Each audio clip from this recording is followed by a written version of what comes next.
بسم الله الرحمن الرحيم. ومن أحسن قولا ممن دعا إلى الله وعمل صالحا وقال إنني من المسلمين. أعوذ بالله من الشيطان الرجيم. بسم الله الرحمن الرحيم. سبحان الذي أسرى بعبده ليلا من المسجد الحرام إلى المسجد الأقصى الذي باركنا حوله لنريه من آياتنا إنه هو السميع البصير. نستعينه ونستغفره ونعوذ بالله من شرور أنفسنا ومن سيئات أعمالنا من يهده الله فلا مضل له ومن يضلله فلا هادي له وأشهد أن لا إله إلا الله وحده لا شريك له وأشهد أن محمدا عبده ورسوله صلى الله تعالى عليه وعلى آله وصحبه وسلم تسليما كثيرا. يا أيها الذين آمنوا اتقوا الله حق تقاته ولا تموتن إلا وأنتم مسلمون. يا أيها الناس اتقوا ربكم الذي خلقكم من نفس واحدة وخلق منها زوجها وبث منهما رجالا كثيرا ونساء واتقوا الله الذي تساءلون به والأرحام إن الله كان عليكم رقيبا. يا أيها الذين آمنوا اتقوا الله وقولوا قولا سديدا يصلح لكم أعمالكم ويغفر لكم ذنوبكم ومن يطع الله ورسوله فقد فاز فوزا عظيما. أما بعد فإن خير الحديث كتاب الله وخير الهدي هدي محمد صلى الله عليه وسلم وشر الأمور محدثاتها وكل محدثة بدعة وكل بدعة ضلالة وكل ضلالة في النار. أعوذ بالله من الشيطان الرجيم. بسم الله الرحمن الرحيم. سبحان الذي أسرى بعبده ليلا من المسجد الحرام إلى المسجد الأقصى الذي باركنا حوله لنريه من آياتنا ইন্নাহু হুয়াস সামিউল বাসীর। সম্মানিত ভাতৃমণ্ডলী, আল্লাহ পাক রব্বুল আলমিনের সমস্ত প্রশংসা যে আল্লাহ পাক এক ও একক, যিনি মহান ক্ষমতার অধিকারী, যিনি সর্বশক্তিমান, যিনি যা ইচ্ছা করেন তাই করেন, তার জন্য কোনো কিছু করা কোনো কষ্টকর নয়, অসম্ভব নয়। আল্লাহ পাক রব্বুল আলামিন যা কিছু করেন আসমান জমিনে, তাতে আল্লাহ পাকের হিকমত, রহস্য রয়েছে।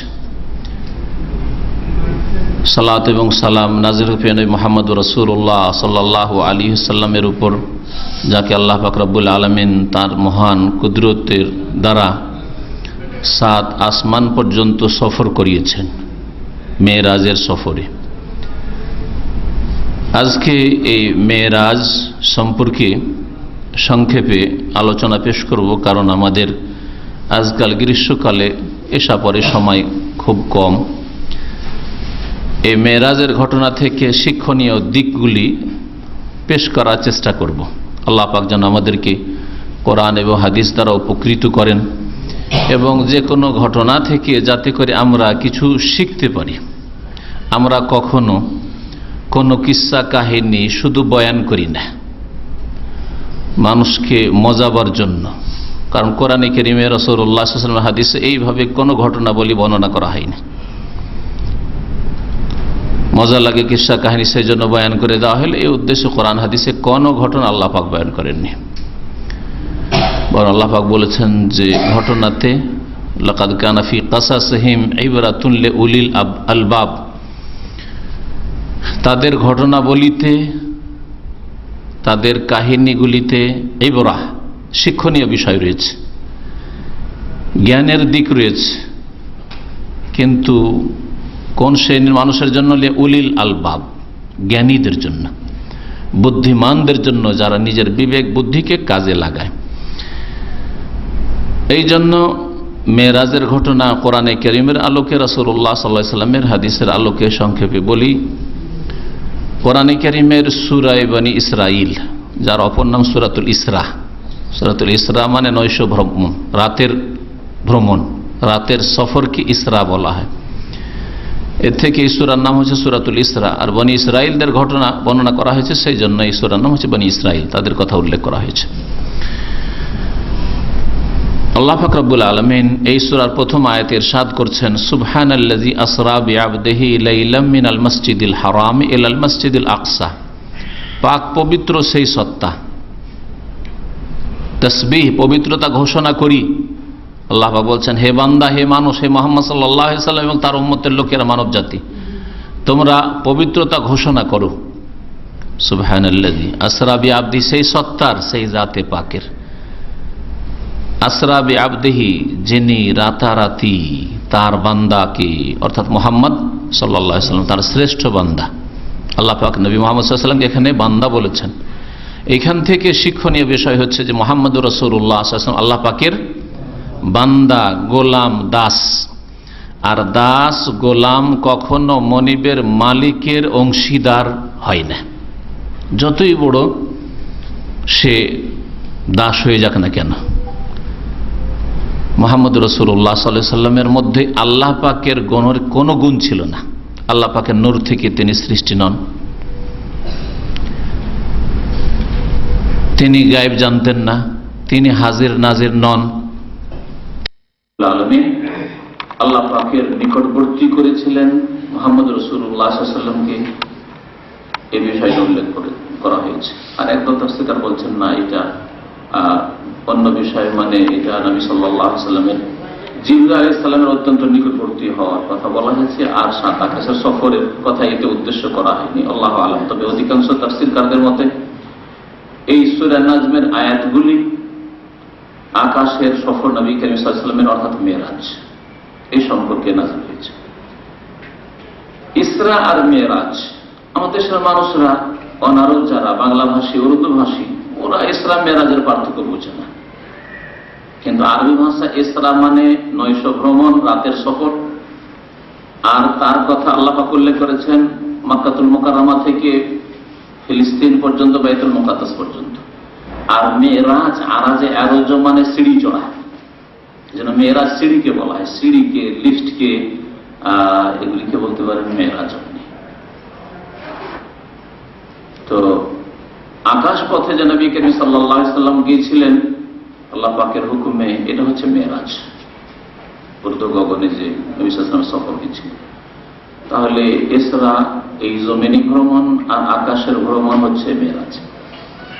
সংক্ষেপে নবী করিম সাল্লাল্লাহু আলাইহি ওয়াসাল্লাম কিভাবে গেলেন, এই মর্মে আনাস বিন মালিক রাদিয়াল্লাহু তাআলা আনহু আর একজন সাহাবী মালিক বিন সাসা রাদিয়াল্লাহু আনহুমা থেকে বর্ণনা করছেন, আন্না নবী সাল্লাল্লাহু আলাইহি ওয়াসাল্লাম হাদাসাহু, নবী করিম সাল্লাল্লাহু আলাইহি ওয়াসাল্লাম এই মেরাজের ঘটনা স্বয়ং সাহাবায়ে কিরাম থেকে বর্ণনা করেন। আন লাইলাতিল কুসরিয়া বিহি, ওই রাত সম্পর্কে যে রাতারাতি ভ্রমণ করানো হয়েছিল। বাইনা মা আনা ফিল হাতিম, আমি হাতিমে, অন্য রওয়ায়াতে রয়েছে ফিল হিজরি, যে জায়গাটার নাম হাতিম সেটার নাম হচ্ছে হিজর। আপনাদের মধ্যে কে বলতে পারে যে মক্কায় কাবার আশেপাশে কোন জায়গাটির নাম হাতিম বা হিজর?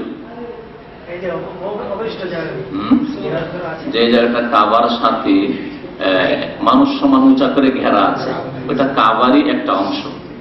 এটাকে হাতিমও বলা হয় আর হিজরও বলা হয়। আমাদের দেশীয় ভাষা অনেকে হিজরে ইসমাইল বলে, খুব প্রসিদ্ধ আছে।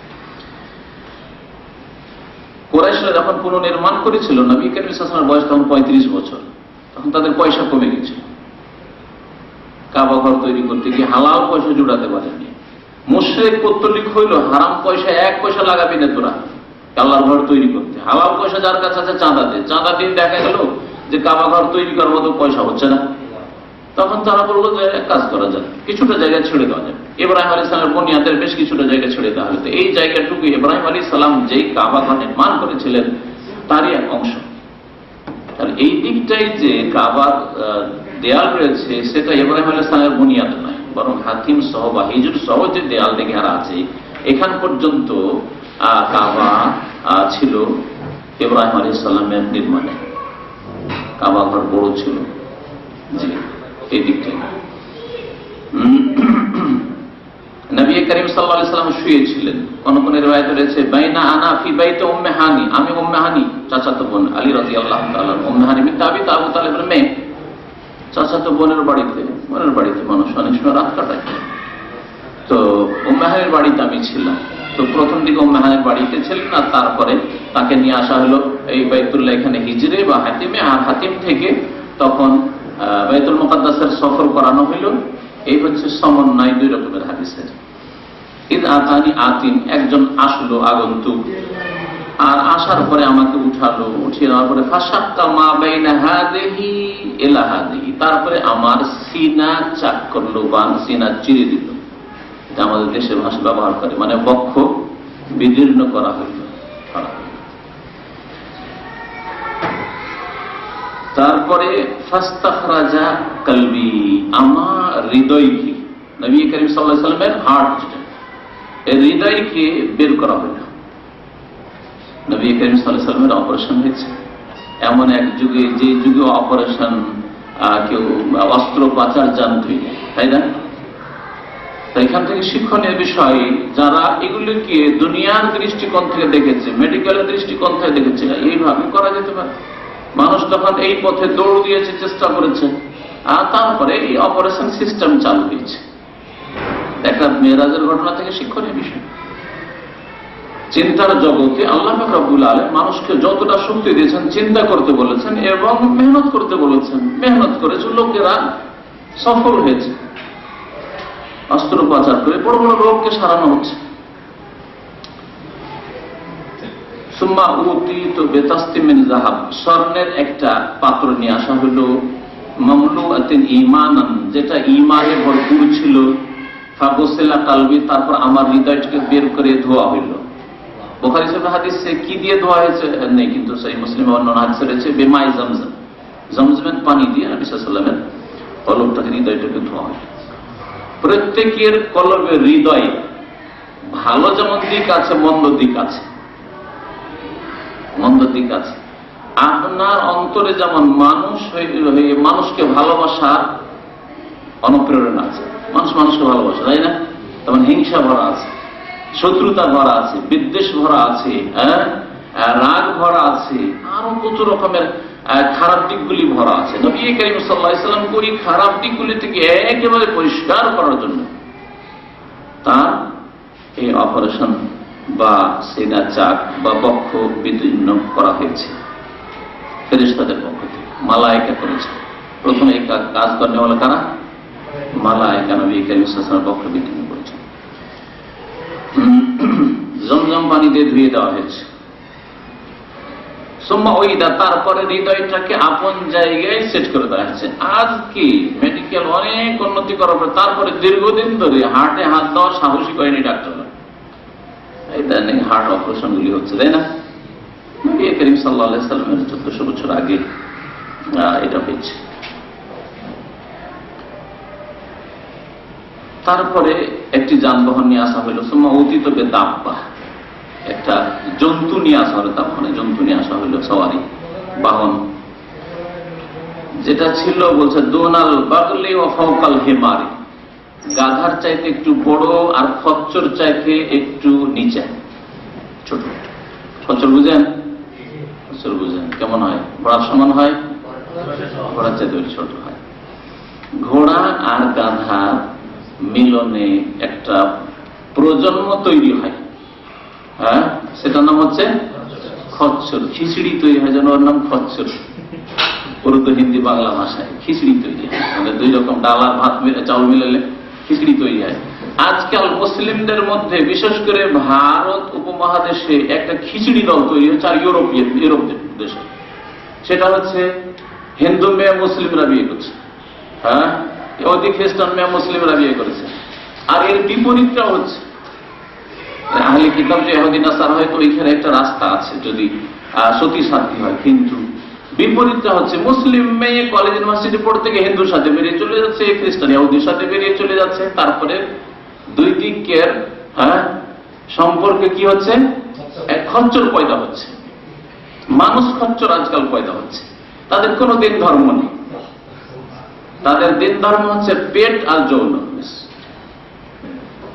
ওইসব মা বাপের কোনো দিন ধর্ম নেই, আর ওইসব যে প্রজন্ম জন্মিছে খচ্চর আপনার, সেগুলির কোনো দিন যেখানে যদি ডাক্তার ইঞ্জিনিয়ার হয় তো হিন্দুরা বা ইহুদি খ্রিস্টান, শিক্ষিত পয়সাওয়ালা, পুঁজিপতি, তার ঘরে শখে মেয়ে দিয়ে দিচ্ছে। আবার কোন গরিব মুসলিম যদি আবার কোন হিন্দু মেয়েকে বা ইহুদি খ্রিস্টানকে বিয়ে করে ফেলে, দেখেন কি একবারে মাতিয়ে তুলে প্রতিবাদের ঝড় উঠেছে। তার মানে ওরা যেহেতু পেট পূজারী, সুতরাং পেটটা ঠিক থাকলে এইভাবে একটা জেনারেশন তৈরি হচ্ছে, যারা কলেজ ইউনিভার্সিটি শিক্ষিত তাদের মধ্যে তৈরি হচ্ছে। সুবহানাল্লাহ, আশ্চর্য হয়ে যাবে, আশ্চর্য হয়ে যাবে যে কি খিচুড়ি তৈরি হচ্ছে। সৌদি আরবে এক রাষ্ট্রদূত ছিল ভারতের, ওর ছেলে হয়েছে স্ত্রী হিন্দু, এ মুসলিমিয়া, আর ওর ছেলেগুলোর নাম রেখেছে মোহাম্মদ রাম, আহমদ রাম। এগুলো হলো খচ্চর, এসব খচ্চর পয়দা হচ্ছে। একটা উদাহরণ দিলাম, এইরকম যদি বলতে লাগি তো আজকের আলোচনা আমার 1 ঘন্টা দিতে হবে যে এইরকম কত তৈরি হয়েছে। হুমায়ুন কবিরের মেয়ে জর্জ ফার্নান্ডেজ এর স্ত্রী, আর এইরকম যদি বলছো সুবহানাল্লাহ। খবরে ছিল এক ফ্যামিলি বাংলাদেশের 2 মেয়ে নিয়ে শখ হলো যে দুনিয়ার স্বর্গে আমেরিকা বা কানাডা যাবো, ওখানে গিয়েছে 2 মেয়ে 2 খ্রিস্টানের সাথে বেরিয়ে চলে গেছে। এটা আজকে থেকে 10-12 বছর আগের ঘটনা। এখানে আসার পরে এই ঘটনা শুনেছি কাছের লোক থেকে, যারা খবর সুখবাই থাকে তাদের কাছ থেকে। সব খচ্চর প্রজন্ম পয়দা হচ্ছে। সুতরাং সাবধান, সহজ শিক্ষা অর্জন করা ফরজ মুসলিমদের জন্য। যুবক যুবতীর একসাথে শিক্ষার ফসল হচ্ছে এই খচ্চর পয়দা হওয়া, খচ্চর পয়দা হবে। নবী করিম সাল্লাল্লাহু আলাইহি ওয়াসাল্লামকে ওই বোরাকে উঠানো হলো, যে বাহনের নাম ছিল, জন্তুর আকারে ছিল, আর সেটার নাম ছিল বোরাক। নবী সাল্লাল্লাহু আলাইহি ওয়াসাল্লাম বোরাক, বোরাক বার্ক থেকে এই শব্দের উৎপত্তি। বার্ক মানে হচ্ছে বিদ্যুৎ। ইয়াকাদুল বারকু ইয়াখতাফু আবসারহুম, যখন বিদ্যুৎ চমকায় তখন মনে হয় যে চক্ষুকে ছিনিয়ে যাবে, দৃষ্টিশক্তি ছিনিয়ে নেবে, কেড়ে নেবে। বার্ক থেকে বলে, তাহলে বিদ্যুৎ যেই গতিতে চলে, আজকাল মানুষের তৈরি বিদ্যুৎ যদি এত গতিতে চলে, যে গতির কথা আপনারা জানেন যারা সায়েন্স সম্পর্কে ভালো জ্ঞানী, তাহলে নবী করিম সাল্লাল্লাহু আলাইহি ওয়াসাল্লামকে যে বাহনে করে নিয়ে যাওয়া হয়েছিল মেরাজে, সেই বাহনের গতি কত দ্রুত ছিল। তারপরে আরেকটা কথা, এখানে কুসংস্কার দূর করা অত্যন্ত জরুরি। আমাদের সমাজে দেখেছেন ক্যালেন্ডার কিছু মুসলিম ঘরে ঘরে, যাতে বোরাকের কি দেওয়া আছে, ছবি দেওয়া আছে। হ্যাঁ, মুখটা হচ্ছে একটা মহিলা, আর শরীরটা হচ্ছে একটা ঘোড়ার মতো আর খচ্চরের মতো, আর কি আছে, আর ডানা আছে। আউযুবিল্লাহ। হিন্দু মুসলিম তাদের ধর্ম, যারা শিরিক করে, কবর মাজার পূজা করে, দুর্গা পূজা করে, না হয় দুর্গা পূজা করে, তাদের ধর্ম তো এক। মুশরিক এই ঘরের হইল আর ওই ঘরের হইল এক। হিন্দুর ঘরের মুশরিক, আমাদের খ্রিস্টানের ঘরের মুশরিক, আর মুসলিম ঘরের মুশরিক। হ্যাঁ, তাদের সাথে সম্পর্ক আছে, গাঢ় সম্পর্ক আছে। আপনার সাথে সম্পর্ক নেই, তাওহীদ সুন্নাতের অনুসারীদের সাথে সম্পর্ক নেই তাদের। এই কাল্পনিক বোরাক তৈরি করা একটি গুমরাহি। কি করে জানলো যে বোরাকের রূপ চেহারা এরকম ছিল? জানলো কি করে? শয়তান শিখিয়েছে এদেরকে যে কল্পনা করা।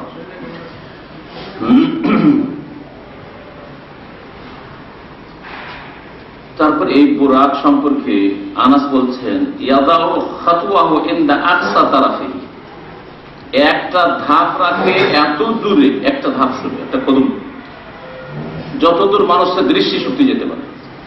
খোলা মাঠে যত দূর পর্যন্ত আপনার দৃষ্টিশক্তি যেতে পারে।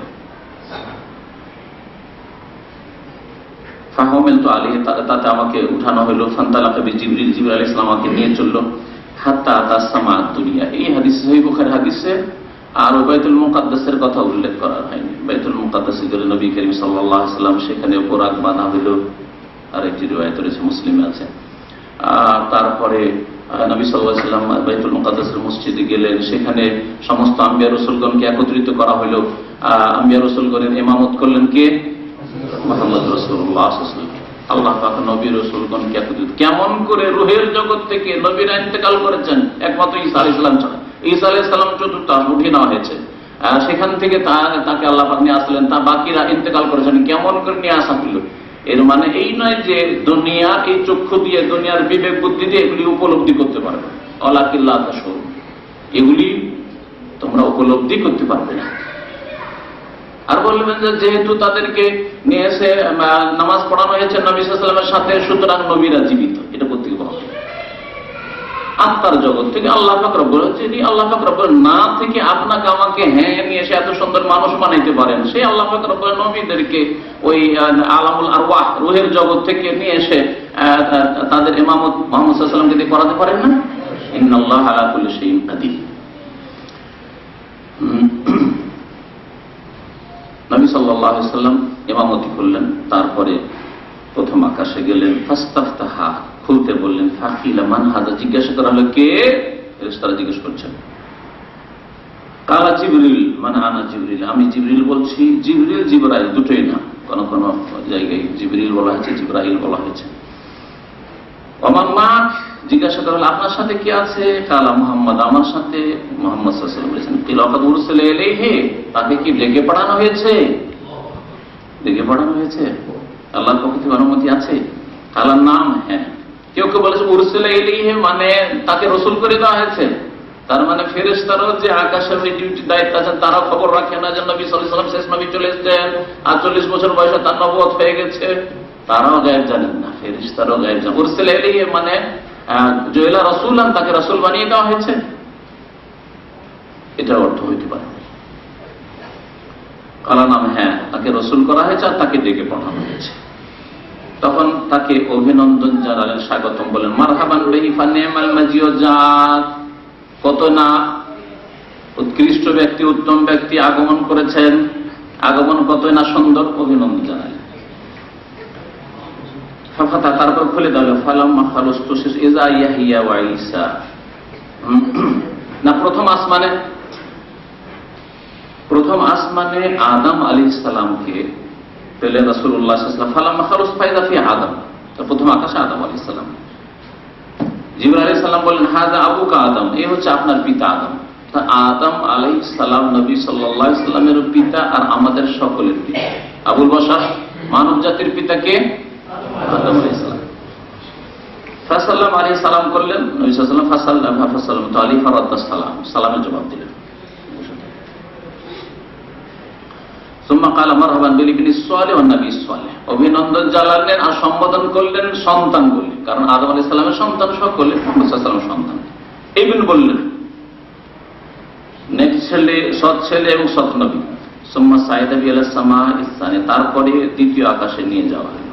দ্বিতীয় আকাশে যখন গেলেন, বলতে বলা হলো, জিবরাইল আলাইহিস সালাম পরিচয় করলেন, আমি বলছি। তারপর আমার সাথে মুহাম্মদ সাল্লাল্লাহু আলাইহি ওয়াসাল্লাম আছেন, তার অভিনন্দন জানালেন। সেখানে ছিলেন, বলছেন ইযা ইয়াহইয়া ওয়া ঈসা ওয়া হুমা ইবনাল খালাতে, ইয়াহইয়া আলাইহিস সালাম, ইয়াহইয়া বিন যাকারিয়া, যাকারিয়া নবী তার ছেলে ইয়াহইয়া, এবং ঈসা আলাইহিস সালাম, আর এরা দুইজনে পরস্পর খালাতো ভাই। এটাই হচ্ছে সহিহ, এই হাদিসে যেটা রয়েছে খালাতো ভাই, এটাই। আর যারা বলেছে যেন মারিয়ামের খালু ছিল কে? যাকারিয়া, তার মানে এই যে মারিয়ামের তাহলে খালাতো ভাই হয়ে যান ইয়াহইয়া আলাইহিস সালাম, ওটা না।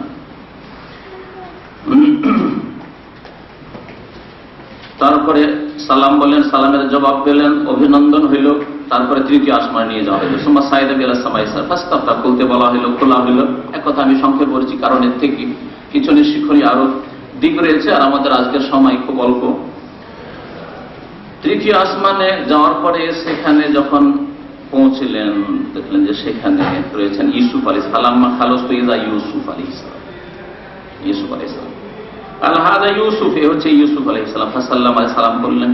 ফারাদ্দা, সালামের জবাব দিলেন। সুম্মা ক্বালা মারহাবান বিল আখিস সালিহ ওয়ান নবিয়্যিস সালিহ, আদম আলাইহিস সালাম ছাড়া আর ইব্রাহিম আলাইহিস সালাম ছাড়া যত নবীদের সাথে দেখা সাক্ষাৎ হলো সবাই নেক সৎ ভাই, সৎ মানে নেক, হ্যাঁ, নেক ভাই এবং নেক নবী হয়েছিল। আল আখিস সালিহ ওয়ান নবিয়্যিস সালিহ, অভিনন্দন জানান। তারপরে চতুর্থ আসমানে নিয়ে যাওয়া হইলো, খুলতে বলা হলো। জিবরাইল আলাইহিস সালামের সাথে পরিচয় হলো, আমার সাথে মুহাম্মদ সাল্লাল্লাহু আলাইহি ওয়াসাল্লাম আছেন। ওখানে গিয়ে পৌঁছে অভিনন্দন পেলেন।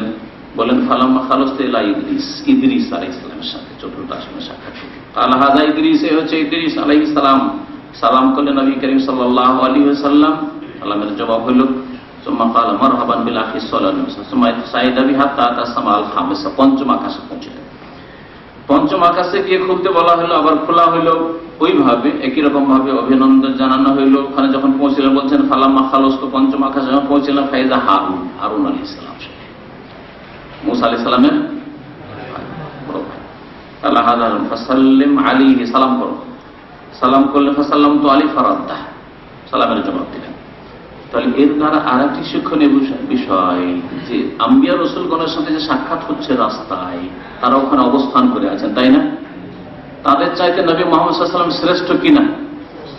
সালাম কে দিচ্ছেন?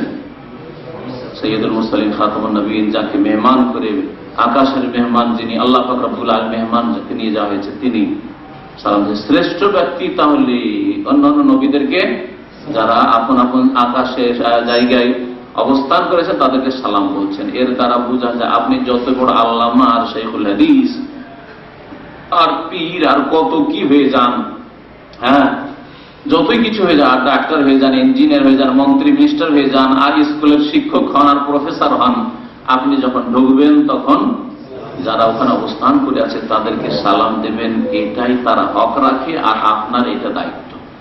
তবে এর বিপরীতটা জায়েজ রয়েছে। আর শ্রেষ্ঠ ওই ব্যক্তি যে ব্যক্তি প্রথম সালাম দিতে পারে। সুতরাং আপনি সালাম দিবেন, আপনি অহংকারকে মুক্ত হবেন। আর যদি মনে করেন না আমি তো প্রফেসর মানুষ, আমার ছাত্রদেরকে সালাম দিই, হ্যাঁ আমি টিচার, আবার মাদ্রাসার শিক্ষক, আমি আর ছাত্রদেরকে সালাম দেবো কেন, ওরা সালাম দেবে, তাহলে আপনি অহংকার মুক্ত কখনো হতে পারে। এই অহংকার আছে আপনার অন্তরে, তাই না? শয়তান একটা সুযোগ মানুষের সাথে নিতেই থাকে, এই সুযোগে আছে। কিন্তু যখনই সালাম দিয়ে দিলেন, রাস্তায় দেখা হল সালাম আলাইকুম, আপনি কিন্তু অহংকার মুক্ত হয়ে গেলেন।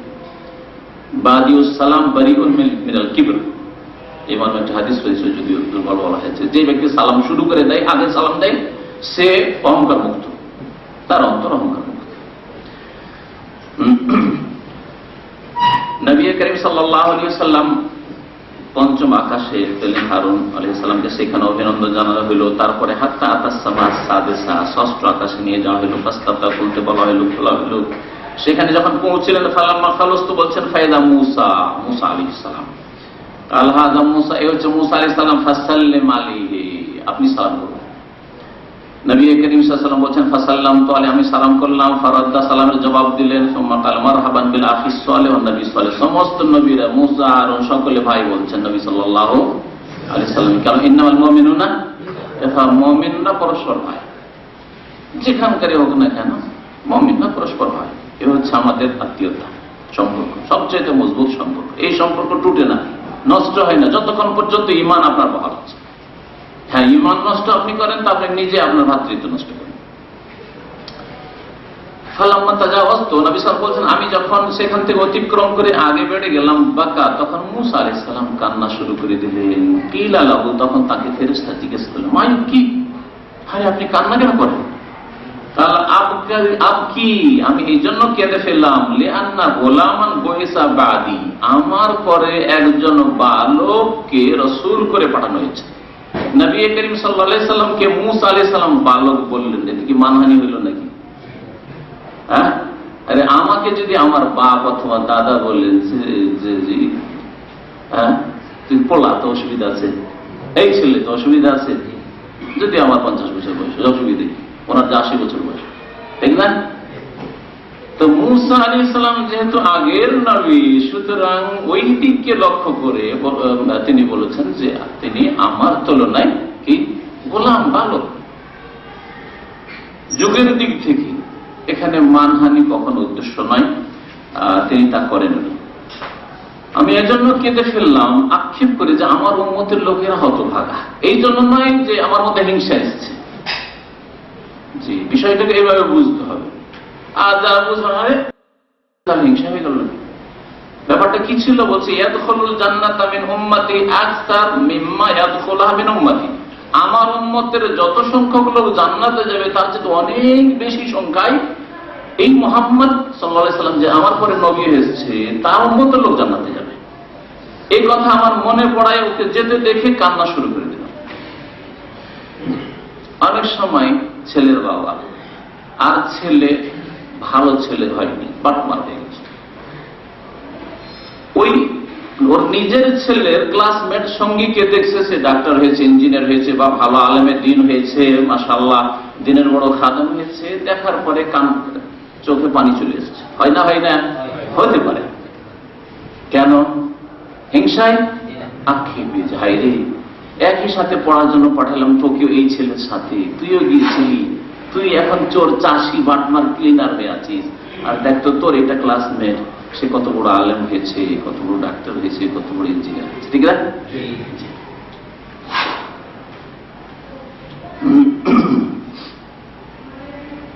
নবী করিম সাল্লাল্লাহু আলাইহি সাল্লাম বলছেন যে মুসা আলাইহিস সালাম বললেন যে তার উম্মতের লোকেরা বেশি সংখ্যায় যাবে জান্নাতে, আর আমার উম্মতের লোক কম সংখ্যায় যাবে। অথচ নবী সাল্লাল্লাহু আলাইহি সাল্লামের উম্মতের চাইতে কম না সংখ্যার দিক থেকে মুসা আলাইহিস সালাম উম্মত, সংখ্যার দিক থেকে, কিন্তু অধিকাংশ জাহান্নামে। সপ্তম আকাশে নিয়ে যাওয়া হলো, ফাস্তাফতাহ জিবরিল আলাইহিস সালাম খুলতে বললেন, খোলা হলো, পরিচয় হলো, সাথে মুহাম্মদ সাল্লাল্লাহু আলাইহি ওয়াসাল্লাম আছেন, তাকে ডেকে পাঠানো হয়েছে, অভিনন্দন জানানো হইল।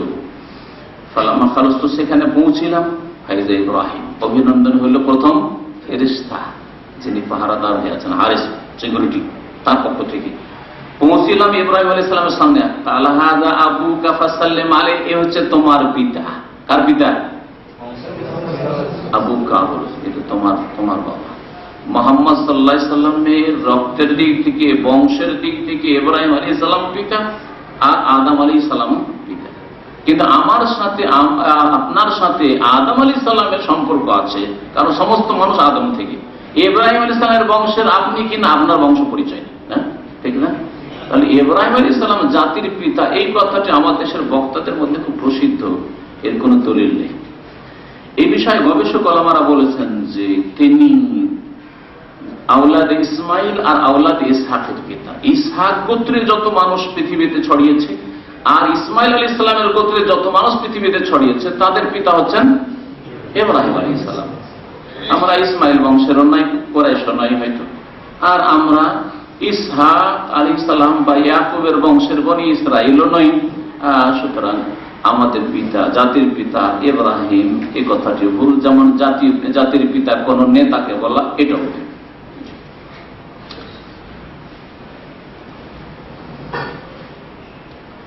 নবী করিম সাল্লাল্লাহু আলাইহি ওয়াসাল্লামকে বলা হলো সালাম দেন, তো আপনার পিতা ইব্রাহিম আলাইহিস সালাম সালাম দিলেন, সালামের জবাব দিলেন, কাল মারহাবান বিল ইবনিস সালিহ ওয়ান নবিয়্যিস সালিহ। ইব্রাহিম আলাইহিস সালামও সন্তান বলে সম্বোধন করলেন, ছেলে বলে সম্বোধন করলেন, এক ছেলে এবং এক নবী। সুম্মা রুফিয়াত ইলাইয়া সিদরাতুল মুনতাহা, তারপর আমার সামনে পেশ করা হলো সিদরাতুল মুনতাহা। সিদরাতুল মানে কি বলতে পারেন? বড়ই গাছকে সিদরা বলা হয়, হ্যাঁ, ফুল গাছ। আল মুনতাহা মানে ইন্তেহা মানে শেষ, হ্যাঁ, ইন্তেহা। আজকাল এক্সপায়ার ডেট আপনাদের একামত সাবর ইন্তেহা লেখা আছে। দেখলাম কি সিদরাতুল মুনতাহা কি ফাইজা নাবুহা মিসলু টিলাল হাজার, তার পাতাগুলি হচ্ছে, তার ফলগুলি, নব হচ্ছে ফল, ওই কুলগুলি, ওই এগুলি হচ্ছে হাজার বংশের পাত্র, বড় বড় মটকা, মটকা বলে, বুঝেন কিনা আপনারা, ব্যবহার করা যেগুলি বড় বড় মাটির পাত্র, তাতে পানি রাখতো। আমাদের দেশে ইয়ে করে আপনার ওই ধান ভিজিয়ে রাখে, ধান বসিয়ে ইত্যাদি সব কাজে ব্যবহার করে মটকা। এই হাজার গোত্র বাস করতো আল হাসাই, যে এলাকা নবী করিম সাল্লাল্লাহু আলাইহি ওয়াসাল্লাম মসজিদ নববীর পরে দ্বিতীয় জুমা হয়েছিল। আল হাসান থেকে আরেকটু এগিয়ে গেলাম, আমরা গিয়েছি জাওয়াসা নামক একটা এলাকা আছে, ওখানে খুব প্রাচীন মসজিদ, এখন ভেঙে কয়েক বছর আগে গিয়েছিলাম দেখার জন্য, ভিতরে ঢুকতে বললো, এখন আবার নতুন করে তৈরি হচ্ছে। এই এলাকায় একটা গোত্র বাস করতো হাজার। ওরা এই মাটির কাজে খুব পারদর্শী ছিল, সব কোমর ছিল না। তো ওদের মটকা বলার মতো হচ্ছে ফলগুলি, মানে বড়ইগুলি। ওয়াইদা ওয়ারাকুহা মিসলু আযানিল ফিলাতি, আর এই গাছের পাতা হচ্ছে কার মতো? হাতির কানের মতো। হাতির কান দেখেছেন? হ্যাঁ। আর আবার ওই পীরের মতো না হয়। কোন এক পীর ছিল, আবু তাহের বর্ধমানী সাহেব, বাংলাদেশের এক খুব প্রসিদ্ধ বক্তা ছিলেন, দিনাজপুর বাড়ি ইন্তেকাল করেছেন। একজন খুব প্রসিদ্ধ বক্তা ছিলেন হাদিসের। তো উনি লিখেছেন পীরতন্ত্রের আজব লীলা, গল্পের মাধ্যমে জ্ঞান, এই বইগুলো, একটা বই আছে, ওতে লিখেছেন এক পীরের গল্প। পীর গ্রাম দিয়ে হাতি হেঁটে গেছে, গ্রাম দিয়ে হাতি হেঁটে গেছে, আর ওই এলাকার গ্রামের লোক হাতি কেমন জীবনে চোখে দেখে। সকালে উঠে দেখি এত বড় বড় ধাপ, আসলো কি আমাদের গ্রামে? কোন জিন শয়তান না দেও এসছে, আল্লাহ পাক জানে। গ্রামের লোক পেরেশান, বলছে এই আমাদের টেনশন, এই দুশ্চিন্তা কে দূর করতে পারে? চলো পীর সাহেব কাছে চলো। পীর সাহেব জীবনে হাতি দেখে। আর দেখছেন নবী করিম সাল্লাল্লাহু আলাইহি ওয়াসাল্লাম 7 আকাশের উপরে কি করে, এর কি ব্যাখ্যা করবেন? বলেন ওই বিদআতপন্থীদেরকে। এগুলি বুঝার মতো ক্ষমতা মানুষকে দেওয়া হয়নি। ওমা উতিতু মিনাল ইলমি ইল্লা কালিলা, তোমাদেরকে অল্প জ্ঞান দেওয়া হয়েছে, যতটা বলা হচ্ছে, যেহেতু আল্লাহ পাক বলছেন অথবা তার রাসূল সাল্লাল্লাহু আলাইহি ওয়াসাল্লাম বলছেন, আর আল্লাহ পাকের রাসূল সবচেয়ে বেশি সত্যবাদী। আল্লাহ পাকের পরে আম্বিয়া রাসূলগণ যা বলেছেন সত্য, সুতরাং তা তোমাদের বিশ্বাস করতে হবে। সুম্মা রুফিআ আলী আল বাইতুল মামুর, তারপর আল বাইতুল মামুর পেশ করা হলো, সামনে ভেসে আসলো বাইতুল মামুর। বাইতুল মামুর 7 আকাশের উপর, ফেরেশতাদের জন্য বাইতুল্লাহ আল্লাহর ঘর, যেমন জমিনে মানব জাতির জন্য আল্লাহর ঘর হচ্ছে কাবা। সুম্মা উতিতু বিআইনা মিন খামরিন ওয়া আইনান মিন লাবান ওয়া আইনান মিন আসাল, বলছে তারপরে আমার কাছে 3টা পাত্র নিয়ে আসা হলো। একটা পাত্রে ছিল মদ, আর একটা পাত্রে ছিল দুধ, আর একটা পাত্রে ছিল মধু। ফাখাতুল্লাহ, নবী সাল্লাল্লাহু আলাইহি ওয়াসাল্লামকে ইখতিয়ার দেওয়া হলো যে এটা তোমার ইচ্ছা, এই 3টা তোমার শরবত নিয়ে আসা হলো, যেই শরবত তুমি খাবে খাও। ফাকালা, তার ফাখাতুল্লাহ, নবী সাল্লাল্লাহু বলছেন আমি দুধের গ্লাসটা নিয়ে নিলাম। ফাকালা হিয়াল ফিতরা, এই তুমি প্রকৃতিকে পেয়ে গেছো, ফিতরাতকে পেয়ে গেছো, মানে ফিতরাত ইসলাম, ইসলামকে পেয়ে গেছো, হেদায়েত পেয়ে গেছো। অন্য রিওয়ায়াতে রয়েছে, এখানে রয়েছে হেয়াল ফিতরা, ওতে রয়েছে হুদিত আলিল ফিতরা, তোমাকে আল্লাহ রাস্তা দেখিয়ে দিয়েছেন ইসলামের প্রকৃতির, ইসলামী ফিতরাতের। ওয়ালাউ আখাযতাল খামরা, তুমি যদি ওই যে মদের গ্লাসটা আছে বা পাত্র আছে সেটা নিয়ে নিতে, তাহলে লাগাওয়াত উম্মাতুকা, তোমার উম্মত পুরোটাই পথভ্রষ্ট হয়ে যেত, গোমরা হয়ে যেত, সবগুলি গোমরা হয়ে যেত। এর কি ব্যাখ্যা করবেন? যে আবার এতে কোন রিয়াকশন হইল? হ্যাঁ, যে নবী সাল্লাল্লাহু আলাইহি ওয়াসাল্লাম নিলেন যেন পুরো উম্মতই গোমরা হয়ে গেল। তো এইসব এমন গায়েবের কথা যেগুলি আল্লাহ পাক ছাড়া কেউ জানে না। হ্যাঁ, এতে এতটুকু আমাদের বিবেক বলে যে ভালো জিনিস খেলে ওর বরকত রয়েছে, ওর উপকারিতা রয়েছে শরীরের জন্য, আগামী প্রজন্মের জন্য। এটা আমাদের শিক্ষণীয় বিষয়। মেরাজের ঘটনা থেকে শিক্ষণীয় বিষয়, আপনি হালাল রিজিক খান, আপনার শরীরটা বালা মুসিবত থেকে বেঁচে থাকবে, আপনার ছেলে মেয়ে যে আপনার কারণে আপনার স্ত্রী এর মাধ্যমে জন্ম নেবে সেগুলি নেক সৎ হবে। আর যদি হারাম রিজিক করেন, পয়সা তাড়াতাড়ি করে বড় লোক হইতে হবে, আর হারাম পয়সার বাড়ি তৈরি করে দিয়ে গেলেন, আর হারাম পয়সার গাড়ি দিয়ে কিনে দিয়ে গেলেন, হারাম পয়সার আপনি ব্যবসায়ী প্রতিষ্ঠান কায়েম করে দিয়ে গেলেন, হারাম পয়সা ব্যাংক ব্যালেন্সে রেখে আপনি মরলেন, ছেলে মেয়েরা ভোগ করছে হারাম জমি জায়গা, হারাম আপনার ধন সম্পদ, তাহলে ছেলে মেয়েরা কখনো নেক হবে না, ভালো হবে না। তোমার ছেলেরাও লাগাওয়াত গুমরা হয়ে যাবে। যেমন নবী করিম সাল্লাল্লাহু আলাইহি ওয়াসাল্লাম বলেছে তোমার উম্মত গুমরা হয়ে যেত তুমি যদি ওই মদের শরবতটা নিয়ে নিতে। সুম্মা ফরিজাত আলাইয়া as-সালাওয়াত 50 সালাতান কুল্লা ইয়াওম, নবী করিম সাল্লাল্লাহু আলাইহি ওয়াসাল্লাম বলছেন তারপরে আমার উপর নামাজ ফরজ করা হলো, যেটা মেরাজে নিয়ে যাওয়ার মুখ্য উদ্দেশ্য। যেই মুখ্য উদ্দেশ্যকে মুসলিম উম্মাতের অধিকাংশই, বরং শতকরা 95 থেকে 98 জন, সৌদি আরবের একটা পরিসংখ্যান হচ্ছে 95 জন মুসলিম বেনামাজি। ইসলামী ফাউন্ডেশনের পরিসংখ্যান বাংলাদেশে শতকরা 98 জন বেনামাজি। নামাজি কারা? যারা 5 ওয়াক্ত পড়ে ফজর সহ।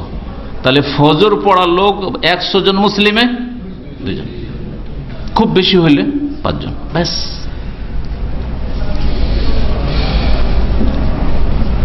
এই নামাজ আল্লাহ পাক রব্বুল আলামিন নবী করিম সাল্লাল্লাহু আলাইহি ওয়াসাল্লামকে দেবেন, ফরজ করবেন মানব জাতির জন্য, তা জমিনে করেনি, 7 আকাশের উপর করেছেন। তার গুরুত্বকে এত হালকা করে দিয়েছে মুসলিম জাতি যে কোনো গুরুত্বই নেই, কোনো অপরাধী মনে করা হয় না।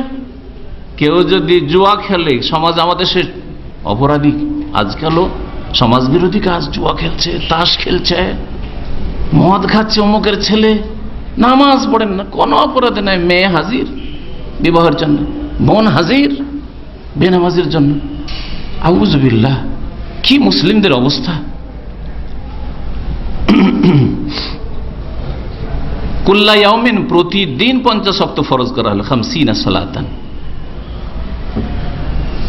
ফারাজাত, নিয়ে ফিরলেন রাসূলুল্লাহ সাল্লাল্লাহু আলাইহি ওয়াসাল্লাম। ফামারারতু আলা মুসা, মুসা আলাইহিস সালামের কাছে আসলাম। এখানে একটি কথা আরো বলি, মেরাজ সম্পর্কে অনেক গাঁজাখুরি কথা মার্কেটে ছড়িয়ে আছে বক্তাদের মুখে আর জাল কিতাবাদিতে।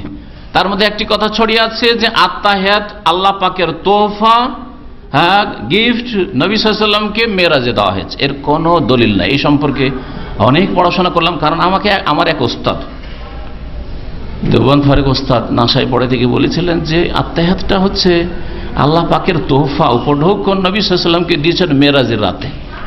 অনেক তদন্ত করেছি, আজ পর্যন্ত কোথাও খুঁজে পেলাম না, কোনো একটি সহিহ হাদিস নেই, একটা হাসান মকবুল গ্রহণযোগ্য হাদিস নেই। সুতরাং এই কথাগুলি বক্তাদের বা লেখকদের বা শিক্ষকদের ভিত্তিহীন কথা, যে আত্তাহিয়াত নিয়ে এসেছেন নবী করিম সাল্লাল্লাহু আলাইহি ওয়াসাল্লাম মেরাজ থেকে। তবে আত্তাহিয়াতকে গুরুত্ব দিয়ে নবী করিম সাল্লাল্লাহু আলাইহি ওয়াসাল্লাম শিখিয়েছেন উম্মতকে ওই রকমই, যেমন সাহাবায়ে কেরামদেরকে শিখিয়েছেন কামা ইউআল্লিমুনা সূরাতা মিনাল কোরআন। কোরআনে যেমন সূরা ইখলাস, নাস, ফালাক, ফিল মুখস্থ করাইতেন নামাজ পড়ার জন্য, ওই রকমই আত্তাহিয়াত গুরুত্ব দিয়ে শিখিয়েছেন। আর আত্তাহিয়াত নামাজে পড়া রুকুন, ওই ছাড়া নামাজ হয় না। নবী করিম সাল্লাল্লাহু আলাইহি ওয়াসাল্লাম বলছেন যে আমি ফিরে আসলাম, মুসা আলাইহিস সালামের কাছ দিয়ে অতিক্রম করছি। ফাকালা বেমা উমিরতা, কিসের আদেশ হলো জিজ্ঞাসা করছেন মুসা আলাইহিস সালাম। বললেন উমিরতু বিখামসিনা সালাতান কুল্লা ইয়াউমিন, আমাকে 50 ওয়াক্ত নামাজের নির্দেশ দেওয়া হলো, আমাকে আমার উম্মতকে। কালা ইন্না উম্মাতাকা লা তাতিকু যালিকা লা তুতিকু যালিকা, অন্য এই riwayat রয়েছে লা তাস্তাতিউ 50 সালাতান কুল্লা ইয়াউম, তোমার উম্মত মুহাম্মদ সাল্লাল্লাহু আলাইহি ওয়াসাল্লাম লা তাস্তাতিউ 50 সালাতান, 50 ওয়াক্ত নামাজ পড়ে দিবে অসম্ভব। যাও যাও, ভালো পরামর্শ দিছি, যাও ফিরে যাতে। ফারজি ইলা রাব্বিক, বরং তার সাথে সাথে আরো বললেন ওয়াল্লাহি, আল্লাহর কসম করে বলছি মুহাম্মদ, কার জাররাবতুন নাস ক্বাবলাকা, তোমার পূর্বে মানব জাতিকে হাড়ে হাড়ে পরীক্ষা করেছেন। জাররাবতুন নাস, তাজরিবা, টেস্ট করেছি, খুব পরীক্ষা করেছি। ওয়া আলাজতু বনি ইসরাইল আশাদ্দাল মুআলাজা, আর বনি ইসরাইল আমার বংশধর আমার উম্মতের কত যে আমি ট্রিটমেন্টের চেষ্টা করেছি। এলাজ মানে ট্রিটমেন্ট, আলাজতু, কত যে চিকিৎসা করেছি, কিন্তু তারাও বেনামাজি হয়েছে। তাহলে বোঝা গেল আগের উম্মতেও নামাজ ছিল, যদি নামাজের পরিমাণ, ধরন, টাইম টেবিল ইত্যাদিতে পার্থক্য ছিল। ফারজি ইলা রাব্বিকা ফাসআলহু তাখফিফ, যাও ফিরে যাও, ফিরে গিয়ে আল্লাহকে বলো আল্লাহ তুমি হালকা করে দাও, আল্লাহ হালকা করে দাও। লিউম্মাতিক, ফারাজা, তো আমি ফিরে আসলাম, আল্লাহ পাক রব্বুল আলামিনের কাছে দরখাস্ত করলাম। ফাওয়াজা আনি আশারান, আল্লাহ 10 ডিসকাউন্ট করে দিলেন, বাঁচলো কত? 40। ফারাজাত ইলা মুসা, আবার ফিরে আসলাম মুসা আলাইহিস সালাম। ফাকালা মিসলাহু, ওই রকম ফারাজাত, যাও যাও ফিরে যাও, তোমার উম্মত পারবে না, যাও। ওই আগের কথাগুলি বললেন। আবার ফিরে গেলাম, ফাওয়াজা আনি আশার, আবার 10 মাফ করা হলো। ফারাজাত ইলা মুসা, আবার মুসা আলাইহিস সালামের কাছে ফিরে এসেছি। ফাকালা মিসলাহু, আবার বলছেন কত? এত 30, যাও ফিরে যাও। ফারাজাত, আবার ফিরে গেলাম, আল্লাহ পাকের কাছে দরখাস্ত করে। ফাওয়াজা আনি আশার, এইভাবে 10 করে মাফ হইতে হইতে বলে ফাউমির তো বিআশরি সালাওয়াতিন কুল্লা ইয়াউম, শেষে 10 ওয়াক্ত দিনে নামাজ নিয়ে ফিরে আসলাম। আবার যখন 10 ওয়াক্ত নিয়ে এসেছি, জিজ্ঞেস করলেন মুসা আলাইহিস সালাম, ওই রকমই আবার ফিরিয়ে দিলেন আমাকে, যাও যাও ফিরে যাও, তোমার উম্মত পারবে না। ফারাজাত, আবার ফিরে গেলাম। ফাউমির তো বিখামসি সালাওয়াতিন কুল্লা ইয়াউম, আমাকে আল্লাহ পাক বললেন যাও 5 ওয়াক্ত নামাজ তোমাকে তোমার উম্মতকে প্রতিদিন আদায় করতে হবে। কুল্লা ইয়াউমিন, প্রতিদিন আদায় করতে হবে। মুসলিম শুনে রাখেন ভালো করে, কিয়ামতের দিনে প্রথম হাসরের মাঠে মুসলিমের হিসাব হবে 5 ওয়াক্ত নামাজ সম্পর্কে। মুসলিম যদি শিরক মুক্ত থাকে, কবর মাজার পূজা মুক্ত থাকে, তাহলে তার প্রথম প্রশ্ন হবে নামাজ সম্পর্কে। আর যদি শিরকে ডুবে থাকে তো ওখানেই তো সে তার নামাজের হিসাব নিয়ে লাভ নাই।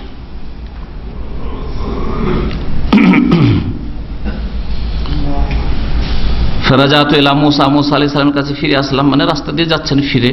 ফাকালা বেমা উমিরতা, কি হইল, কি আদেশ হইল? কুলতু উমিরতু বিখামসি সালাওয়াতিন কুল্লা ইয়াউম, 5 ওয়াক্ত নামাজ পড়তে বলা হলো প্রতিদিন আমাকে আমার উম্মতকে। কালা ইন্না উম্মাতাকা লা তাস্তাতিউ 5 সালাওয়াতিন কুল্লা ইয়াউম, হে মুহাম্মদ তোমাকে আবার বলছি 5 ওয়াক্ত নামাজ তোমার উম্মতের দ্বারা হবে না। ওয়াইন্নী কাদ জাররাবতুন নাসা ক্বাবলাকা, আমি পরীক্ষা করেছি তোমার পূর্বে মানব জাতিকে। ওয়ালাজতু বানি ইসরাঈল আশাদ্দাল মুআলাজা, খুব চেষ্টা করেছি, খুব ট্রিটমেন্ট করেছি বনি ইসরাঈলদের। ফারজি ইলা রাব্বিকা ফাসআলু তাখফি, যাও ফিরে যাও, ফিরে গিয়ে আবার বলো, আল্লাহ হালকা করে দিবেন। উম্মতের জন্য হালকা করেন রে উম্মতে। কালা সাআলতু রাব্বি হাত্তা ইস্তাহিয়াইতু, আমি আল্লাহর কাছে এতবার চাইলাম, বারবার ফিরে গেলাম, আমি লজ্জা পেয়ে গেছি। ইস্তাহিয়াইতু মিন রাব্বি, রবের সামনে আমি লজ্জা পেয়ে গেছি, আর আমি যেতে পারবো না। 5 নিয়ে এসছি, আর পারবো না। ওয়ালাকিন্নী আরদা ওয়া উসাল্লিম, তবে এতে আমি সন্তুষ্ট আর আল্লাহ পাক রব্বুল আলামিনের ওপর ন্যস্ত করছি আমার উম্মতের অবস্থাকে। ফালাম্মা জাওয়াজতু, যখন সেখান থেকে অতিক্রম করে গেলাম, নাদা মুনাদিন, আল্লাহর পক্ষ থেকে ডাক হইল, ফেরেশতার মাধ্যমে হোক আর আল্লাহ পাকই ডাক দেন। মুনাদিন বলেছে, একটা ডাক আসলো। আমযাইতু ফারিদাতি, আমার ফরজকে অবধারিত করলাম। এই 5 ওয়াক্ত নামাজ যে ফরজ, তাকে আমযাইতু, একেবারে চূড়ান্ত ফয়সালা করে দিলাম। ওয়া খাফফাফতু আন ইবাদি, আর আমার বান্দার জন্য আমি হালকা করে দিলাম। 50 থেকে কমাতে 5 করে দিলাম। আমার ফরজের চূড়ান্ত ফয়সালা হইল, আমার বান্দার হালকা করে দিলাম। বুখারী মুসলিমের হাদিস। আরো সহিহ মুসলিমে রয়েছে যে ওয়াহিয়া খামসুনা, এই 5 থাকলো আদায় করার জন্য, কিন্তু নেকির দিক থেকে, সওয়াবের দিক থেকে, প্রতিদানের দিক থেকে ওয়াহিয়া খামসুনা, সেটা হচ্ছে 50। তোমার উম্মতকে 50-এরই নেকি দেব। যেই ব্যক্তি 5 আদায় করবে তাকে 50 দেব। আল্লাহ পাক রব্বুল আলামিনের পক্ষ থেকে ডাক আসলো, বলুন আলহামদুলিল্লাহ। যারা 5 ওয়াক্ত নামাজ পড়ছেন বলেন আলহামদুলিল্লাহ। যারা 4 পড়ছেন, এখনো ফজর পড়েন না, তওবা করেন, সংশোধন করেন, আল্লাহ 4 কবুল করবেন না এইভাবে। সহিহ বুখারীতে আর একটা রিওয়ায়াতে একটু বাড়তি আছে। নবী করিম সাল্লাল্লাহু আলাইহি ওয়াসাল্লাম ওখান থেকে ফিরে আসলেন, মক্কা পৌঁছলেন।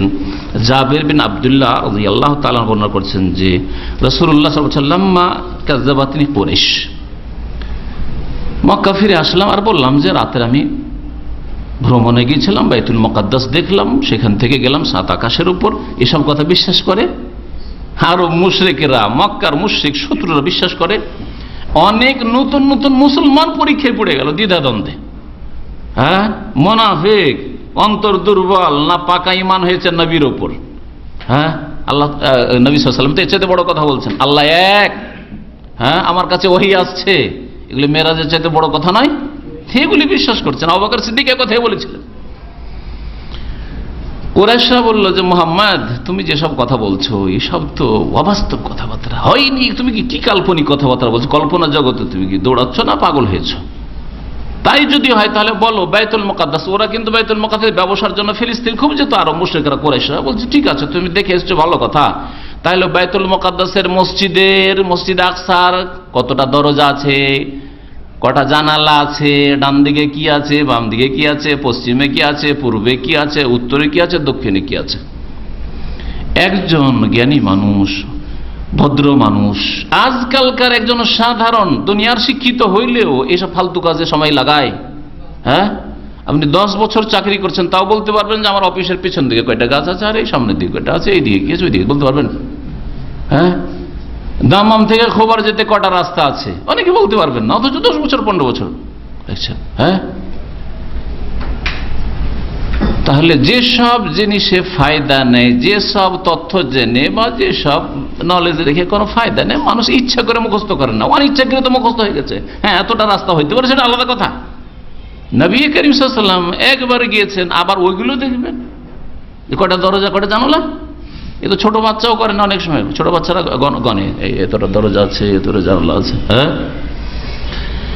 নবী করিম সাল্লাল্লাহু আলাইহি ওয়াসাল্লামকে এইরকম প্রশ্ন করলে একেবারে বিব্রত হয়ে পড়লেন যে কি করবো রে, এরা তো আমাকে মিথ্যা মনে করবে। আল্লাহ পাক রব্বুল আলামিন আজকালকার টিভির চাইতে ভালো টিভি খুলে দিলেন আল্লাহ পাকের বিশেষ শক্তিতে। বলছেন রাসূলুল্লাহ সাল্লাল্লাহু আলাইহি ওয়াসাল্লাম কাযাবাতনি কুরাইশ আমাকে মিথ্যা প্রতিপন্ন করলো। কুমতু ফিল হিজরে, তখন হিজর ওই হাতিম যে জায়গাটা একটু আগে আলোচনা করলাম, ওখানে আমি দাঁড়িয়ে গেলাম। আর ওদেরকে বললাম আসো তোমাদেরকে দেখাচ্ছি কোথায় কি আছে, জিজ্ঞাসা করেছো, এখন বলছি, কি কি বলবা বলো, জিজ্ঞেস করবো বলো। ফাজাল্লাল্লাহু লি বাইতুল মাকদিস, আল্লাহ পাক আমার জন্য বাইতুল মুকাদ্দাসকে সামনে পেশ করে দিলেন। সারা বিশ্বের গুগলে আজকাল যদি সারা বিশ্বের আপনার বাড়িও দেখতে পাবেন, কিন্তু যদি আপনার ক্লিয়ার হয়ে তা বাড়ির এলাকা, আমি এইখানে ওই নাখিলে আপনার ওই যে আপনার ইলেকট্রিসিটি আছে, তারপর ওর পাশে একটা এটিএম আছে, ওইটা পর্যন্ত গুগলে দেখছে, আরে দেখা যাচ্ছে, স্পষ্ট দেখা যাচ্ছে। মানুষ যদি এটা করে নিতে পারত, রব্বুল আলামিন কি করতে পারেন না? যে যুগে মানুষ সায়েন্সের নাম জানতো না, বিজ্ঞানের নাম জানতো, সেই যুগে আল্লাহ পাক রব্বুল নবী করিম সাল্লাল্লাহু আলাইহি ওয়াসাল্লামের সামনে 1 মাস পায়ে হেঁটে বা উটের পিঠে যেতে লাগে বাইতুল মুকাদ্দাস ফিলিস্তিন, সেখানকার দৃশ্য নিয়ে এসে পেশ করে দিলেন। যারা এই দুনিয়ার ক্ষেত্রে এসব আবিষ্কারে লাগলো, তারা নবী মুহাম্মদ সাল্লাল্লাহু আলাইহি ওয়াসাল্লামের হাদিসে রয়েছে যে এইরকম তিনি দেখেছেন বাইতুল মুকাদ্দাস মক্কায় দাঁড়িয়ে দাঁড়িয়ে। তা আমরা সারা পৃথিবী দেখার চেষ্টা কেন করব না? করতে পারি আমরা। তারা চেষ্টা করেছে, দুনিয়ার ক্ষেত্রে মেহনত করেছে, কামিয়াব হয়েছে। আল্লাহ পাক তাদেরকে হেদায়েত দেননি অনেককে, কারণ তারা দিনের ক্ষেত্রে চেষ্টা করেনি, চোখের আড়ালের গায়েব সম্পর্কে তারা বিশ্বাস করেনি। আল্লাহ তাদের সবগুলিকে প্রাকৃতিক আর আমাদের মেহনতের ফসল আমরা আবিষ্কার করেছি, পরিশ্রম করেছি, ইত্যাদি ইত্যাদি। কিন্তু আল্লাহ পাকের প্রতি, পরকালের প্রতি তারা বিশ্বাসী নয়, আল্লাহর কিতাবে বিশ্বাসী নয়, সেই জন্য তারা বিধর্মী হয়ে মারা গেছে। এসব জিনিস যারা আবিষ্কার করেছে তারা। একটা জিনিস সম্পর্কে তাদেরকে আমি বলতে লাগলাম, কি জিজ্ঞাসা করো, কতটি দরজা? এতটা। কটা জানালা? এতটা। কোন দিকে কি আছে? এই বলে দিলাম। সেই বুখারীতে ওয়ান আনজুরিলি, একটা জিনিস দেখছি আর বলছে। বাইতুল মুকাদ্দাসের তার আশেপাশে সমস্ত দৃশ্য নবী করিম সাল্লাল্লাহু আলাইহি সাল্লাম শুনিয়ে দিলেন। কারাকে? কুরাইশদেরকে, মক্কার মুশরিকদেরকে। তারপরে কি ঈমান নিয়ে এসেছিল? অহংকার প্রকাশ করেছিল, জাদুকর বলেছিল, আরে এর জাদু লেগে গেছে, এসব জাদুর দ্বারা এসব কথা বলছে। আবু হুরায়রা রাদিয়াল্লাহু তাআলা আনহু থেকে বর্ণিত যে কুরাইশরা যখন আমাকে জিজ্ঞেস করলো, ফাসাআলাতনি আন আশিয়া মিন বাইতুল মাকদিস, বাইতুল মুকাদ্দাসের আশেপাশে বিভিন্ন জিনিস সম্পর্কে জিজ্ঞেস করলো, কিছুই দেখে আসিনি আমি, ওইসব কেন দেখতে যাবো? আমি তো আমার কাজে গিয়েছি, আল্লাহ পাক নিয়ে গেছেন মেরাজ।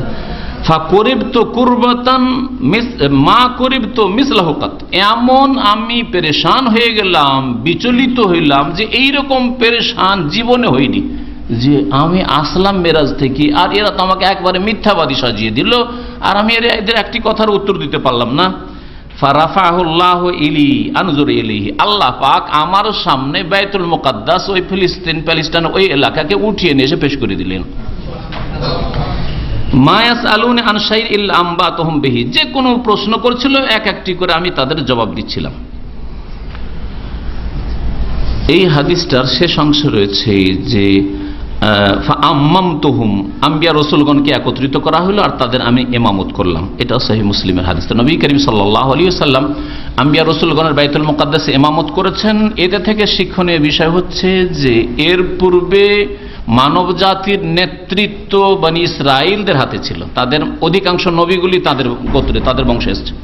ইব্রাহিম আলাইহিস সালামের পরে ইসহাক, ইয়াকুব, ইউসুফ, মুসা, ঈসা, জাকারিয়া, ইয়াহইয়া, তাই না?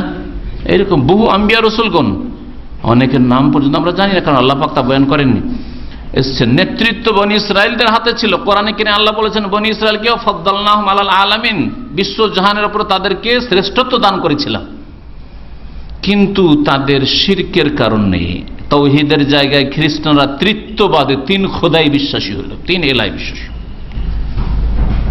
ইহুদিদের ওজায়ের আল্লাহর পুত্র, খ্রিস্টানদের ঈসা আলাইহিস সালাম সন অফ গড, আল্লাহর পুত্র, এসবের কুফরি আর শিরকের কারণে আল্লাহ পাক তাদের কাছ থেকে অযোগ্য ঘোষণা করে দেন। নেতৃত্ব নিয়ে ঘোষণা করে দিলেন যে আজকে থেকে মুহাম্মদুর রাসূলুল্লাহ সাল্লাল্লাহু আলাইহি ওয়াসাল্লামকে ইমামত, পৃথিবীর নেতৃত্ব দিয়ে দেওয়া হলো, ইমামত দিয়ে দেওয়া হলো, ধর্মের নেতৃত্ব, দুনিয়ার নেতৃত্ব দিয়ে দেওয়া হইল। তারপরে আপনারা ভালো করে জানেন, এই জন্য সেই যুগের বড় বড় কুফরি শক্তি, বিশেষ করে 2টো শক্তি ছিল কুফরি শক্তি। একটি হচ্ছে পারস্য শক্তি, অগ্নি পূজক শক্তি, আর একটা রোমান শক্তি। 2টোই শক্তি নবী করিম সাল্লাল্লাহু আলাইহি ওয়াসাল্লামের নাম শুনে ভয় করত। আর নবী সাল্লাল্লাহু আলাইহি ওয়াসাল্লামের জামানা, মদিনার জামানা মাত্র 10 বছর। 10 বছরের মধ্যে 8 বছর তো মক্কায় বিজয় হয়নি, তাই না? দুর্বল। তাহলে 2 বছর, তাহলে মক্কা বিজয়ের পরে 2 বছর মাত্র। আবু বকর রাদিয়াল্লাহু তাআলা জামানা 2 বছর 3 মাস 10 দিন। ওমর রাদিয়াল্লাহু তাআলা জামানা 10 বছরে। ওমর রাদিয়াল্লাহু তাআলার জামানায় এইসব দেশগুলি মুসলিমদের হাতে আসলো। এই এলাকাগুলিতে সব ইসলাম এমন ভাবে প্রতিষ্ঠিত হইল যে দিনও প্রতিষ্ঠিত হইল আর মুসলিমদের হাতে দুনিয়াও এসে লুটিয়ে পড়ল মুসলিমদের কদমে। আল্লাহ পাক রব্বুল আলামিন এই নিয়ামত দান করেছেন যখন তারা আল্লাহ পাকের শর্ত কন্ডিশন পুরা করে দিয়েছে যে ইয়াবুদুনানি লা ইউশরিকুনা বিশাইআ। আল্লাহ বলেছেন সূরা নূরে, তারা আমারই ইবাদত করে, আমার সাথে কাউকে শরীক করবে না, কোনো কিছুকে শরীক করবে না, শিরক মুক্ত হবে। আকামুস সালাত ওয়া আতাউজ যাকাত, নামাজ কায়েম করবে, যাকাত দিবে, আমারু বিল মারুফ, আর ভালো কাজের উপদেশ দিবে, অন্যায় কাজকে নির্মূল করবে, অন্যায় জিনিসকে নির্মূল করবে। আল্লাহ পাক তাদেরকে শক্তিশালী করবে, আল্লাহ পাক ওয়াদা করেছেন।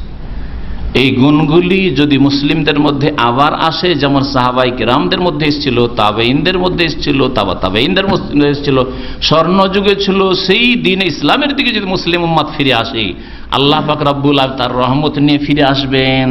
আল্লাহ পাক এই মুসলিম জাতিকে আবার নেতৃত্ব দেবেন, যেই নেতৃত্ব, যেই খেলাফত আল্লাহ পাক বনি ইসরায়েলদের কাছ থেকে নিয়ে মুহাম্মদুর রাসূলুল্লাহ সাল্লাল্লাহু আলাইহি ওয়াসাল্লামকে, তার খোলাফা রাশিদিনদেরকে দিয়েছিলেন।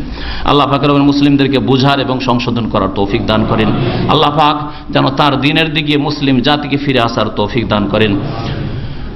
সময় 10টা পার হয়ে গেছে, এখানে বেশ কিছু জিনিস আরো বলার ছিল, তবে তা বলা হয়তো সম্ভব হচ্ছে না। এই জন্য খুব সংক্ষেপে আমি বলছি যে মেরাজ থেকে, এই মেরাজের ঘটনায় যে হেকমত বা তত্ত্ব রহস্য আছে, অনেকগুলি আছে, তার দু একটি বলছি। এই মেরাজ আকাশের নবী সাল্লাল্লাহু আলাইহি ওয়াসাল্লামের ভ্রমণ দ্বারা নবী করিম সাল্লাল্লাহু আলাইহি ওয়াসাল্লামের নবুয়ত, নবী হওয়া, রিসালাত, রাসূল হওয়াকে প্রকাশ করা হয়েছে, ঘোষণা করা হয়েছে। হে নবী রাসূলগণ, তোমরা জেনে নাও, আত্মার জগতে জেনে নাও যে মুহাম্মদ সাল্লাল্লাহু আলাইহি সাল্লামকে নবী করে দেওয়া হয়েছে, জানিয়ে দেওয়া হলো নবী রাসূলগণকে। দ্বিতীয় হিকমত হচ্ছে নবী করিম সাল্লাল্লাহু আলাইহি সাল্লামের মহত্ব, বড়ত্ব প্রকাশ করা হয়েছে। হে নবী রাসূলরা এবং প্রত্যেক নবীর উম্মতরা, তোমরাও জেনে নাও যে মুহাম্মদ সাল্লাল্লাহু আলাইহি ওয়াসাল্লাম আল্লাহ পাক রব্বুল আলামিনের আবদুহু ওয়া রাসূলুহু, বান্দা এবং তার রাসূল, এবং তিনি সৃষ্টির সেরা, আশরাফুল মাখলুকাত, আর তার নিয়ে আসা দিন সমস্ত মানুষের জন্য। সুতরাং তোমরা সকলেই, যে ইহুদি আছো, খ্রিস্টান আছো, হিন্দু আছো, বৌদ্ধ আছো, জৈন আছো,